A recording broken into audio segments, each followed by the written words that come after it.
že ty nie si normálna. Všetko, čo si vravila, je klamstvo. Toto tvoje video ti zmanažoval ten tvoj Pepa, na neho aj tak ty doplatíš, lebo on presne vie, čo robí. On má svoju čiaru, kde ťa chce doviesť dieťa tam, že to nakoniec odžube. Neviem, či sa môže na TikToku nadávať, či nie, či to bude blokované. No ale Adela, poďme rád za radom, čo si tam kecala, hej. To je tehotenstvo. My sme vedeli, že tehotná si nikdy nebola. Tvrdíš, že máš nejaké gynekologické problémy. Áno, gynekologické problémy môžeš mať. Má ich asi tak 5% žien, alebo 10% žien na Slovensku. Vravela si, že si bola tehotná, že si potratila. Dobre, aj keby som to bral v pohode, dobre. Ale Adela, ty ako psychicky chorý človek, ty si psychopat, ty nemôžeš mať dieťa, ty sa nedokážeš postarať o zvieratka, ty sa nedokážeš postarať sama o seba, nie to ešte o malé babetko pre Boha Krista. Už premýšľaj, toto babetko by ti zobrali, alebo nedaj Bože, by sa mu niečo stalo.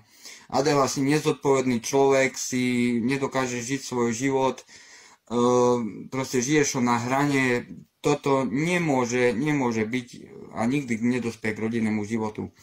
Adela, tvoje klamstvá, tvojim diagnózam, vyťahuješ tam nejaké papiere, áno, máš tam nejaké papiere, ideme rád za radom, dobre, bola si ako malé dieťa operovaná, ja z praxe viem, že operácie u malých detí sú robené tak, aby musia byť síce pod dohľadom, teda v dispenzári, ale tie operácie sa už robia tak, aby ten človek sa vyvíjal, alebo to dieťa sa vyvíjalo normálne. Hej, to sú základné vady, alebo operácie, ktoré sa robia hneď v ranom štádiu. Adela, ďalej tam hovoríš o nejakej imunológii. Ja robím 23 rokov v zdravotníctve, áno, imunologické problémy. Ty si používala Ventolin, ako keby... Ja som vedel, že ty žiadnu astmu nemáš, žiadnu alergiu nemáš, alebo nejaké problémy s dýchaním, nejakú chopku alebo tak. Ty si Ventolin používala len tak na odžubovanie. Ventolin to je kortikoid. Kortikoid to sú vlastne hormóny. Ty ani nevieš, čo si do seba pchala. Ty si hrala divadlo a sama sebe si ubližovala. Hematológia, Adela, ty vravíš, ja som nevidel tvoje správy, ty tam ukazuješ, mávaš niečo, môžu to byť nejaké správy, neviem od koho. Adela, hematologické problémy, áno, môžeš mať chudokrvnosť, ale základný problém je v tom, že ty neješ, ty žereš somariny, ty sa nestravuješ zdravo, ty potrebuješ železo, potrebuješ vitamíny, potrebuješ natrium, kalium a ostatné veci.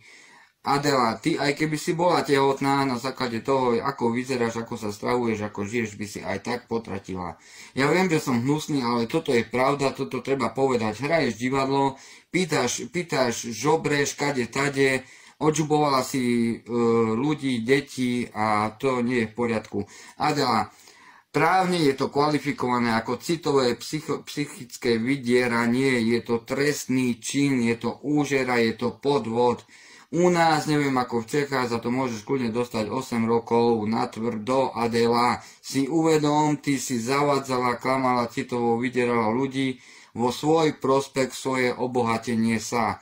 Adela, prestaň so všetkým, ty potrebuješ dlhodobo byť uzavretá na psychiatrickom oddelení, ty nemáš čo robiť sama, alebo žiť sama na slobode, alebo ja neviem, jak to mám povedať. Ja ti len jedno hovorím, ty ubližuješ iným, hoci o tom nevedia, blbo ti veria, ale ty ubližuješ hlavne sama sebe. Máš 30 či 31 rokov, ako raz tvrdíš, že máš toľko, raz toľko, to tiež je Bohvie záhada, ale správa sa jak 5-ročné psychiatrické dieťa.